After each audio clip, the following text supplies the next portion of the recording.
Last এপিসোডে আমরা দেখেছিলাম ক্যাপ্টেন ইয়ামি আস্থা আর ন্যারো কার্স সম্পর্কে জানতে ক্যাপ্টেন শার্লেটের কাছে চলে আসে। তখন সেখানে ক্যাপ্টেন শার্লেট ক্যাপ্টেন ইয়ামিকে দেখে নিজের ইমোশন কন্ট্রোল করতে পারে না, আর এরই সাথে সেই হসপিটাল থেকেই পালিয়ে যায়। আর এরপর তিনি তার স্কোয়াড মেম্বারদেরকে তার ফিলিংস সম্পর্কে বলে। এটা শুনে সেখানে তার সবগুলো স্কোয়াড মেম্বাররাই তার ফিলিংস ক্যাপ্টেন ইয়ামিকে এক্সপ্রেস করতে বলে। কিন্তু আমরা দেখতে পারি সেখানে ক্যাপ্টেন ইয়ামি ওনার ফিলিংস বুঝতে পারে না, আর উনিও সেখানে তার ফিলিংস ক্যাপ্টেন ইয়ামির সামনে এক্সপ্রেস করতে পারে না। আর সবশেষে ক্যাপ্টেন শার্লেট কার্স সম্পর্কে ডিটেলস জানার জন্য ওনাকে গর্ডনের কাছে যেতে বলে। এই এপিসোডটা শুরু করার আগে আপনাদের কাছে আমার একটা রিকোয়েস্ট আছে। আপনাদের মধ্যে যারা এখন পর্যন্ত সাবস্ক্রাইব করেননি তারা প্লিজ সাবস্ক্রাইব করে দিন, আর এই ভিডিওটাতে একটা লাইক করে দিন, যাতে করে ইউটিউব এই ভিডিওটা আরো নতুন নতুন মানুষের কাছে পৌঁছে দিতে পারে। তাহলে আর কথা না বাড়িয়ে শুরু করা যাক। এই এপিসোডের শুরুতে আমরা দেখতে পাই ক্যাপ্টেন ইয়ামি গর্ডনকে তার বাড়িতে যেতে বলছে, কিন্তু গর্ডন এর জন্য মানা করে দেয়। এটা শুনে ক্যাপ্টেন ইয়ামি বলে, ক্যাপ্টেন শার্লেট আমাদেরকে বলেছে যে তোমার ফ্যামিলি কার্স ম্যাজিককে ডিল করে, তাহলে কি তুমি তোমার ফ্যামিলির মেম্বারদের কাছে ফরবিডেন ম্যাজিক সম্পর্কে কিছু জিজ্ঞেস করতে পারবে? কারণ ফরবিডেন ম্যাজিক অন্য ওয়ার্ল্ডের ম্যাজিক। যদি কেউ ফরবিডেন স্পেল ইউজ করে তাহলে এই ওয়ার্ল্ডের মানুষের উপর এর ইফেক্ট পড়ে। উদাহরণস্বরূপ তুমি ডেভিলের ম্যাজিককেই দেখে নাও। তাই আমরা যদি ডেভিলসদের সম্পর্কে কোনো ইনফরমেশন বের করতে পারি তাহলে আমরা আস্থার নাম ক্লিয়ার করতে পারবো। এইসব শুনে গর্ডন ভাবছিল, যদি আমরা ডেভিলসদের সম্পর্কে কোনো ইনফরমেশন বের করতে না পারি তাহলে আমার বেস্ট ফ্রেন্ড মরে যাবে। আমি জানি আমি ফেল হতে চলেছি, কিন্তু এরপরও আমি আমার ফ্রেন্ডের জন্য একটা ট্রাই করব। তখনই সিন শিফট হয় আর আমরা দেখতে পাই গর্ডন তাদের বাড়িতে যাচ্ছে। আর এরই সাথে সে ভাবছিল, আমি কার্স মেজের ফ্যামিলিতে জন্ম নিয়েছিলাম, আর এরই জন্য আমার কোনো ফ্রেন্ড নেই। আর আমার ফ্যামিলির সাথেও আমার রিলেশন অতটা ভালো না, কারণ সেই ওয়াটার টেম্পলের ফাইটের কারণে আস্থার হাত যখন অকেজো হয়ে পড়েছিল তখন আমি আমার ফ্যামিলির কাছে একটা লেটার লিখে এই প্রবলেমের একটা সলিউশন জানতে চেয়েছিলাম, কিন্তু তারা এর কোনো রিপ্লাই দেয়নি। কিন্তু এখন সিচুয়েশন পুরোপুরি আলাদা, কারণ এখন আমার সাথে আমার ফ্রেন্ড আছে, আর এরই জন্য আমি এখন অনেক বেশি কনফিডেন্ট ফিল করছি। তখনই আমরা দেখতে পাই আস্থা ঘোষের ঝাড়ির মধ্যে ঝুলে আছে, আর এরই সাথে সে বলছে, প্লিজ আমাকে উপরে উঠতে দাও, কারণ এখন আমার হাত অবশ হয়ে আসছে। এটা শুনে ঘোষ বলে, ম্যারি ছাড়া আমার ঝাড়ির উপর কেউ বসতে পারবে না, তাই তুমি তোমার মুখ বন্ধ করে সেখানেই ঝুলে থাকো। তখন আস্থা বলে, আমি তোমাদের সবার শুকরিয়া আদায় করতে চাই, কারণ তোমরা আমার জন্য এত দূরে আসছো। এটা শুনে ঘোষ বলে, তোমাকে কে বলেছে আমরা তোমার জন্য এখানে এসেছি? আমরা তো এখানে শুধু ক্যাপ্টেন ইয়ামির কথাই এসেছি, কারণ আমরা যদি এখানে না আসতাম তাহলে তিনি আমাদেরকে সেখানেই মেরে ফেলতো। তখন আস্থা বলে, গর্ডন আমি শুনেছি তোমার ফ্যামিলিকে কার্স মেজেস বলা হয়, আর তোমার ফ্যামিলি অনেক বেশি পপুলার, তাহলে কি তুমি আমাকে এটা বলতে পারবে যে কার্স মেজেস কি করে? তখন গর্ডন বলে, কার্স মেজেস তাদেরকে বলা হয় যারা তাদের ম্যাজিকের সাহায্যে অন্যদের উপর কার্স আর মিসফরচুন নিয়ে আসে, আর এইসব করেই তারা তাদের পেট চালায়। কিন্তু আমি কখনোই এরকম হতে চাইনি, আমি তো শুধু কিছু ফ্রেন্ড বানাতে চেয়েছিলাম, আর এরই জন্য আমি আমাদের বাড়ি ছেড়ে পালিয়ে গিয়েছিলাম। এইসব শুনে ঘোষ বলে, যদি তুমি তোমার বাড়ি থেকে পালিয়ে যেয়ে থাকো তাহলে কি তোমার ফ্যামিলির মেম্বাররা আমাদের সাথে ইনফরমেশন শেয়ার করবে? এরকমও তো হতে পারে আমরা সেখানে যাওয়ার পর তারা আমাদের উপরই কার্স করে দেয়। এইসব শুনে গর্ডন বলে, আমার মনে হয় সবকিছুই ঠিক থাকবে। আর এর কিছুক্ষণ পর আমরা দেখতে পারি তারা সবাই গর্ডনের বাড়ির সামনে চলে এসেছে, আর তারা গর্ডনের বাড়ি দেখে অনেক বেশি ভয় পেয়ে যায়, আর এরই সাথে আবার ফিরে যাওয়ার কথা বলে। তখন গর্ডন বলে, তাহলে চলো এখন ভেতরে প্রবেশ করা যাক। তখন আস্থা বলে, এখন যেহেতু আমরা তোমার বাড়িতে চলেই এসেছি তাই আমি এখন তোমার ফ্যামিলি সম্পর্কে জানতে চাই। আর যখনই গর্ডন তাদের ডোর নক করে তখনই আমরা দেখতে পারি গর্ডনের ফ্যামিলির সবগুলো মেম্বার সেখানে চলে এসেছে, আর তাদেরকে দেখে তারা সবাই অনেক বেশি ভয় পেয়ে যায়, আর বলে তাদের সবাইকে দেখে তো একরকমই মনে হচ্ছে। তখন গর্ডন তাদের সবাইকে একে অপরের সাথে ইন্ট্রোডিউস করিয়ে দেয়। তখনই আমরা দেখতে পারি গর্ডনের কুকুর পেছন থেকে আস্থাকে কামড়ে দেয়। তখন গর্ডন বলে, তারাই আমার সেই ফ্রেন্ড যাদের সম্পর্কে আমি লেটারে লিখেছিলাম। এটা শুনে গর্ডনের বাবা বলে, আমি কখনোই ভাবিনি যে এখানে কেউ আসবে, আর যেহেতু তোমরা এখানে চলেই এসেছো তাহলে চলো একসাথে আমরা খাবার খেয়ে নেই। তখন সেখানে ঘোষ ভাবছিল গর্ডনের ফ্যামিলির সবাইকে কেন একরকমই মনে হচ্ছে, আর এরপর যখন তারা ডাইনিং রুমে এসে বসে তখন তারা দেখতে পায় সেখানে গর্ডনের মতোই তার ফ্যামিলির সবগুলো মেম্বার আস্তে আস্তে কথা বলছে, যার জন্য তারা তাদের কোনো কথাই বুঝতে পারছিল না। এইসব দেখে ঘোষ ভাবছিল এখানে কি চলছে, আর এরই সাথে সে গ্রেকে তাদের কাছে ফরবিডেন স্পেল সম্পর্কে জিজ্ঞেস করতে বলে। তখনই আমরা দেখতে পারি গ্রে এত বেশি ব্লাশ করছিল, যার জন্য সে সেখানে কিছুই বলতে পারছিল না। আর সেখানে আস্থা তাদের তৈরি খাবার খুব ভালোভাবেই এনজয় করছিল। তখনই আমরা দেখতে পারি গর্ডনের বোন গ্রের সাথে ফ্রেন্ডশিপ করার জন্য তার দিকে হাত বাড়ায়। তখনই আমরা দেখতে পারি সে গ্রেকে একটা জিনিস দেয়, আর সেই জিনিসটা দেখে গ্রে অনেক বেশি ভয় পেয়ে যায়। আর সেখানে গর্ডনের দাদি ঘোষকেই গর্ডন ভেবে বলে, তুমি তো অনেক বেশি বড় আর স্ট্রং হয়ে গেছো নাথান, তাই তোমাকেই আমাদের ফ্যামিলিকে বাঁচাতে হবে। এইসব দেখে গর্ডনের মা গর্ডনের দাদিকে সেখান থেকে নিয়ে যায়। তখন তিনি সেখান থেকে যেতে যেতে বলে, নাথান, আমি তোমার উপর বিলিভ করি, আর তোমাকেই আমাদের পরম্পরা ধরে রাখার জন্য কার্জ অফ মেডুলাকে সামন করতে হবে। আর এইসব শুনে সেখানের কেউ কিছুই বুঝতে পারছিল না। তখনই গর্ডনের বোনও সেখান থেকে চলে যায়, আর এরই সাথে সেই প্লেস পুরোপুরি স্তব্ধ হয়ে যায়। তখনই তারা সবাই গর্ডনের দিকে তাকায়। তখন গর্ডন বলে, ফাদার, আমি আপনার কাছে কিছু জিজ্ঞেস করতে চাই। আমি জানি আমি এই ফ্যামিলিকে অনেক আগেই ছেড়ে দিয়েছিলাম, যার জন্য আমার আপনাদের কাছে কোনো কিছু জিজ্ঞেস করার কোনো অধিকার নেই, কিন্তু আমাকে আমার ফ্রেন্ডকে বাঁচানোর জন্য এই জিনিসটা করতেই হবে। তাই আপনি কি আমাকে ফরবিডেন ম্যাজিক আর ডিমন সম্পর্কে কিছু বলতে পারবেন? কিন্তু আমরা দেখতে পারি সেখানে তার বাবা খুব দ্রুতই রাজি হয়ে যায়, আর তাদেরকে একটা ল্যাবের দিকে নিয়ে যেতে শুরু করে, আর বলে, এখন আমি তোমাকে আমাদের ফ্যামিলির কার্জের উপর রিসার্চ দেখাতে চলেছি, যেই সবকিছু আমাদের অ্যানসেস্টার অনেক কষ্ট করে করেছিল। আর এরই সাথে আমি তোমাকে কিছু সিক্রেট টেকনিকও দেখাবো, যেটা পয়জন, ডিজিজ আর ডেথকে ডিল করে। তাহলে কি তোমরা সেই সব কিছু দেখার জন্য তৈরি আছো? আর যখনই গর্ডনের বাবা সেই রুমের দরজা খোলে, তখনই সেখানে একটা থান্ডার স্ট্রাইক হয়। তখন সেখানের স্কেলিটন দেখে গ্রে অনেক বেশি ভয় পেয়ে যায়। আর এইসব দেখে গর্ডন বলে, তাহলে আপনি সত্যি ইভিল থিং এর উপর রিসার্চ করছেন? এটা শুনে গর্ডনের বাবা বলে, তুমি যখন থেকে আমাদের বাড়ি ছেড়ে চলে গিয়েছিলে, তখন থেকেই আমি তোমার ফেরার অপেক্ষা করছি, কারণ তোমার পয়জন ম্যাজিকই আমার রিসার্চকে আগে বাড়াতে সাহায্য করবে। এটা শুনে গর্ডন বলে, আমাকে এর জন্য ক্ষমা করে দিবেন, কারণ আমি এখানে শুধু আস্থার জন্য ডেভিল রিলেটেড কিছু ইনফরমেশন জানতে এসেছি। যদি আমার এই জিনিসটা জানতে না হতো, তাহলে আমার ঘরে ফেরার কোনো ইন্টেনশনই ছিল না।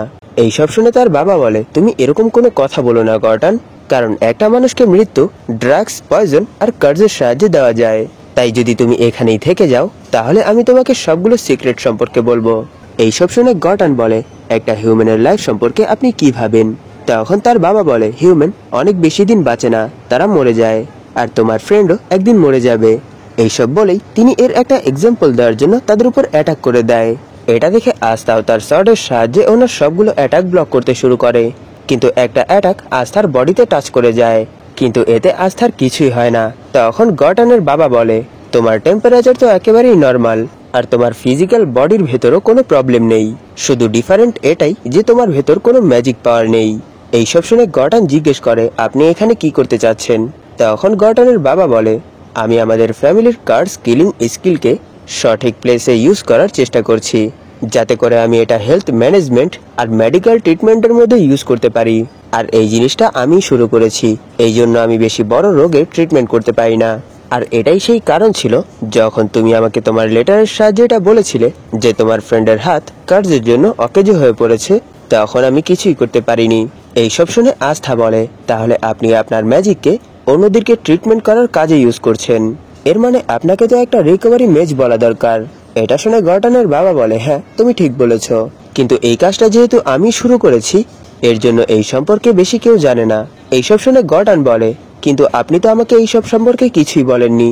এইসব শুনে ঘোষ বলে, এর কারণ তোমরা একে অপরের সাথে কন্ট্যাক্ট করো না। আর আঙ্কেল, আমি আপনাকে একটা রিকোয়েস্ট করছি, প্লিজ আপনি কি টেবিল থেকে এইসব কিছু সরাবেন? তা না হলে এইসব কিছু দেখে মানুষ আপনাকে ভুল বুঝবে। তখন গর্ডন জিজ্ঞেস করে, তাহলে কি আপনি আমাদেরকে সাহায্য করবেন? এটা শুনে তার বাবা বলে, হ্যাঁ অবশ্যই আমি তোমাদেরকে সাহায্য করব। তাহলে আমাকে এটা বলো যে তোমরা ডেভিল আর কার্স সম্পর্কে কি জানতে চাও, আর এর আগে তোমরা আমাকে তোমাদের সিচুয়েশন সম্পর্কে বলো। তখনই সিন শিফট হয়, আর আমরা ক্যাপ্টেন ডর থেকে দেখতে পাই, আর তিনি সেখানে তাদের কিংডমের মানুষদেরকে ঘর তৈরিতে সাহায্য করছিল। তখনই সেখানে নোবেল চলে আসে আর বলে, আমার মনে হয় আমি লাকি, কারণ আপনি এখনো ঘুমাননি। আর সেখানে ক্যাপ্টেন ডরথি নোবেলকে দেখে বলে, দেখো আজ আমার সাথে দেখা করার জন্য দ্য হাউস অফ সিলভার সব থেকে ছোট মেয়ে এসেছে, তাহলে বলো তুমি আমার সাথে কেন দেখা করতে এসেছো? তখন নোবেল বলে, আমি আমার মায়ের মৃত্যুর কারণ জানতে চাই। এটা শুনে ক্যাপ্টেন ডরথি বলে, তাহলে কি তোমাকে নোজেল কিছুই বলেনি?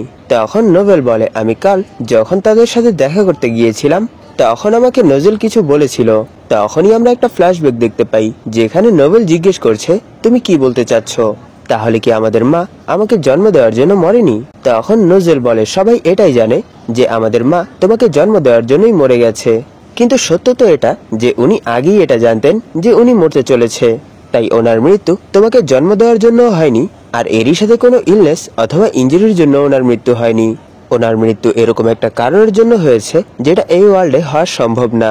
এইসব শুনে নোবেল বলে, তুমি এখানে যা কিছু বলছো এইসব কিছু শুনে বোঝা যাচ্ছে যে আমাদের মায়ের মৃত্যুর সাথে ডেভিলের সম্পর্ক আছে, তাই যদি আমরা এই জিনিসটা ডিটেলসে জানতে পারি তাহলে এটা আমাদের ইনভেস্টিগেশনে অনেক বেশি সাহায্য করবে। নোবেলের এইসব কথা শুনে ক্যাপ্টেন নোজেল বলে, যদি তুমি এইসব কিছু সম্পর্কে বেশি কিছু জানো তাহলে তোমার লাইফ ডেঞ্জারের মধ্যে চলে আসবে, আর যদি তুমি সত্যিই এটা জানতে চাও তাহলে তোমাকে করাল পেককের ক্যাপ্টেন ডরথের কাছে যাওয়া দরকার। আর প্রেজেন্টে নোবেল ক্যাপ্টেন ডরথের কাছে এই জিনিসটাই জানতে চাচ্ছিল। তখন ক্যাপ্টেন ডরথিও এর জন্য রাজি হয়ে যায়।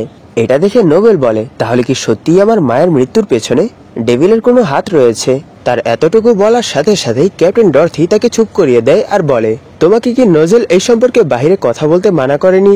আর যদি তুমি এইসব কিছু সম্পর্কে বেশি কথা বলো তাহলে তোমার লাইফ ডেঞ্জারের মধ্যে চলে আসবে। এটা বলেই ক্যাপ্টেন ডরথি তাকে তার ড্রিম ওয়ার্ল্ডে নিয়ে যায়। আর সেখানে পৌঁছানোর পর নোবেল জিজ্ঞেস করে, এটা আবার কেমন প্লেস?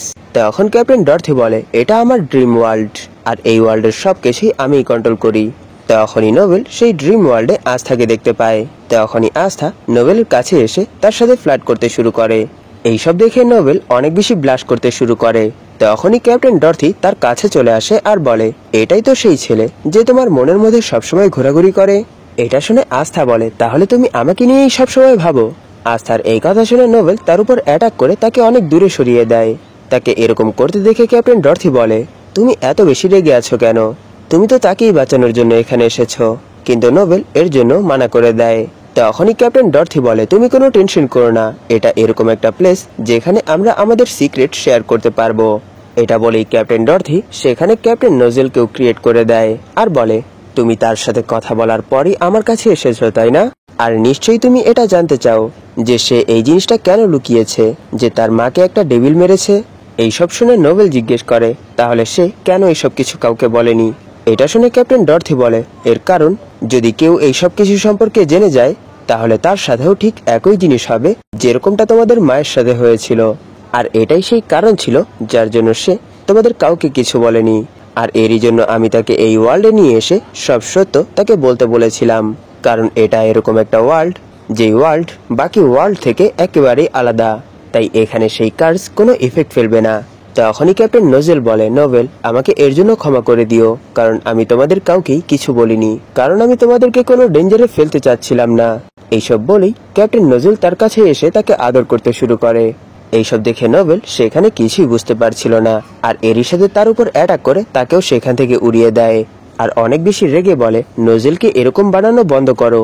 এটা শুনে ক্যাপ্টেন ডরথি বলে, কিন্তু আমার কাছে সব সময় নোজেলকে এরকমই মনে হয়েছে। তাহলে চলো আমি এখন তোমাকে সব সত্য বলছি। যেই ডেভিল অন্য ওয়ার্ল্ডে থাকে তারা এই ওয়ার্ল্ডে ততক্ষণ পর্যন্ত আসতে পারে না যতক্ষণ পর্যন্ত এই ওয়ার্ল্ডে কোনো অ্যাবনর্মাল কিছু ঘটে না। কিছু ম্যাজিশিয়ান ফরবিডেন স্পেল ইউজ করে ডেভিলের সাথে কন্ট্যাক্ট করতে পারে, কিন্তু এর জন্য তাদেরকে অনেক বড় স্যাক্রিফাইসও দিতে হয়। আর সব সময় এরকমটাই হয়েছে। কিন্তু এই সময় এই ওয়ার্ল্ডে ডার্কনেস ছড়িয়ে ছিটিয়ে আছে। আর যেই ডেভিলের জন্য তোমার মায়ের মৃত্যু হয়েছে সেই ডেভিলের নাম ম্যাকিউলা। এটা শুনে নোবেল ভাবছিল, তাহলে যেই ডেভিলের জন্য আমার মায়ের মৃত্যু হয়েছে তার নাম ম্যাকিউলা, আর সেই এখন আস্থাকে বাঁচানোর রাস্তা। তখনই সিন শিফট হয় আর আমরা গর্ডনের বাবাকে দেখতে পাই। তিনি বলে, তোমাদের কাহিনী শুনে আমি এটা বুঝতে পারছি যে এখন তোমাদের কোন জিনিসটার প্রয়োজন। তাহলে দাঁড়াও আমি এই জিনিসটা চেক করছি যে আমাদের অ্যানসেস্টার এইসব কিছু সম্পর্কে কি বলে, কারণ আমাদের অ্যানসেস্টার অনেকগুলো কার্ড নিয়ে রিসার্চ করেছে আর তারা অনেকগুলো কার্ডসকে একত্রিত করেছে, তাই নিশ্চয়ই তারা এইসব কিছু সম্পর্কে কোনো না কোনো জায়গায় তো মেনশন করেছেই।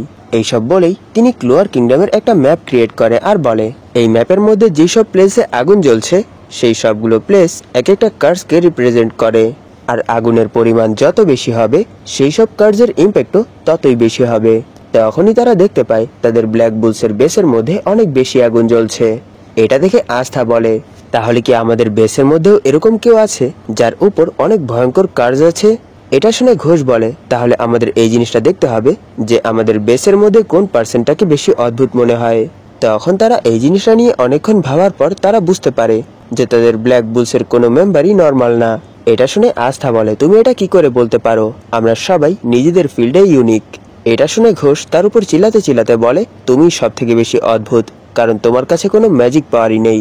তখন আস্থা বলে, যদি আমরা এখানে ম্যাজিক সম্পর্কে বলে থাকি তাহলে আমার মনে হয় হেনরির এই অবস্থা কোনো একটা কার্যের জন্যই হয়েছে। তখন গর্টনের বাবা বলে, রয়্যাল ক্যাপিটালের মধ্যেও অনেক জায়গায় আগুন জ্বলছে, আমি জানি না এইসব কিছু কার জন্য হচ্ছে, আর সেখানে তো অনেক বেশি কার্স ফিল হচ্ছে। এটা শুনে ঘোষ বলে, তাহলে কি আমরা এর থেকে আর দূরে দেখতে পারবো না? তখন গর্টনের বাবা বলে, আমরা এটা করতে পারবো, কিন্তু এই জিনিসটার অ্যাকুরেসি অত ভালো হবে না। আর যখনই তিনি তার রেঞ্জ বাড়ায় তখনই তারা দেখতে পায় হার্ট কিংডমের মধ্যেও অনেক বেশি আগুন জ্বলছে। এটা দেখে আস্থা ভাবছিল, আমার মনে হয় সেখানে আমরা ডেভিলসদের সম্পর্কে নিশ্চয়ই কিছু জানতে পারবো। আস্থার এই কথার সাথেই এই এপিসোড এখানেই শেষ হয়ে যায়। ধন্যবাদ আপনাদের এই পর্যন্ত দেখার জন্য। তাহলে দেখা হবে এর পরের এপিসোডে।